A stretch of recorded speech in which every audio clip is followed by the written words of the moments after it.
નમસ્કાર ખેડૂત મિત્રો, હું જીગર ડેર ટ્રુઝેનિક સીડમાં આપ સર્વે ખેડૂત મિત્રોનું હાર્દિક સ્વાગત કરું છું. ખેડૂત મિત્રો, આજની તારીખ છે 18/12/2025ના રોજ આપણે જસદણ તાલુકાના ડોડિયાળા ગામે આવેલા છીએ, જ્યાં એક આપણી સાથે પ્રગતિશીલ ખેડૂત જોડાયેલ છે. આપણું નામ કહેજો. મુકેશભાઈ લાલજીભાઈ વાસાણ, ગામ ડોડિયારા. મોબાઈલ નંબર આપણે આપજો. 98 795 98 162. મુકેશભાઈ, વાવવા માટે પસંદ કરેલ વેરાયટી કઈ છે? આપણે 1893 છે. 1893. આની અંદરથી અત્યારે સુકલ મરસું કેટલું નીકળ્યું છે અંદાજે? અમારે 20 મણ અટાણે ઉતરી ગયું છે. માર્કેટ ભાવ કેવો રહ્યો એનો? માર્કેટ ભાવ સારામાં સારો. બીજી વેરાયટી કરતા પ્લસ માઇનસ એવું કાંઈ? નાના સાનિયા કરતા 1893 સારું બિયારણ લાગ્યું. સારું લાગ્યું.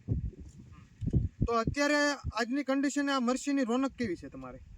રોનક બહુ સારી એમ. હવે કોઈને અત્યારે છે જ નહીં. તો આપણી સાથે બીજા પણ ખેડૂત જોડાયેલા છે. તમને કેમ લાગી વેરાયટી? તો અત્યારે મરસાની બેઠક થાય છે કે નથી થતી? ઘણા ખેડૂતોને એવું છે કે હાવ મરસી ઊભી રહી ગયેલી છે. તમારે કેમ છે? અમારે તો બહુ સારી છે, કાંઈ ઊભું રહ્યું નથી મરસી. અત્યારે બતાવજો ને. શ્રાવણ મહિનો હોય એવી મરસી કઈ ઊભી હોય એવી છે.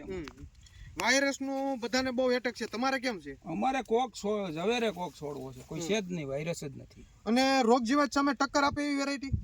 હા, એની સામે ટક્કર આપે. મરસાની પેલા જેવી જ લેન્થ આવે છે કે ટૂંકું થાય છે? પેલા જેવી જ લેન્થ હોય, એથી જરી કઈ ટૂંકું નહીં. બીજી વેરાયટી કરતા પેલા તમારે એવું થતું કે બીજી વેરાયટીમાં ટૂંકું મરસું બનતું? હા, સાનિયામાં પેલું જે ફાલ આવે એના કરતા બીજા ફાલનું ટૂંકું આવતું. આની અંદર ટૂંકું મરસું બનવાનો પ્રશ્ન રહે નહીં? આમાં તો એવડું જ છે બીજા ફાલમાં. તો બીજા ખેડૂતોને આપણે એમ કહેતા હોય કે 1893 હોવાય કે ન હોવાય? હોવાય જ ને. વાવવા લાયક વેરાયટી છે. બહુ સારામાં સારી વેરાયટી છે. આભાર.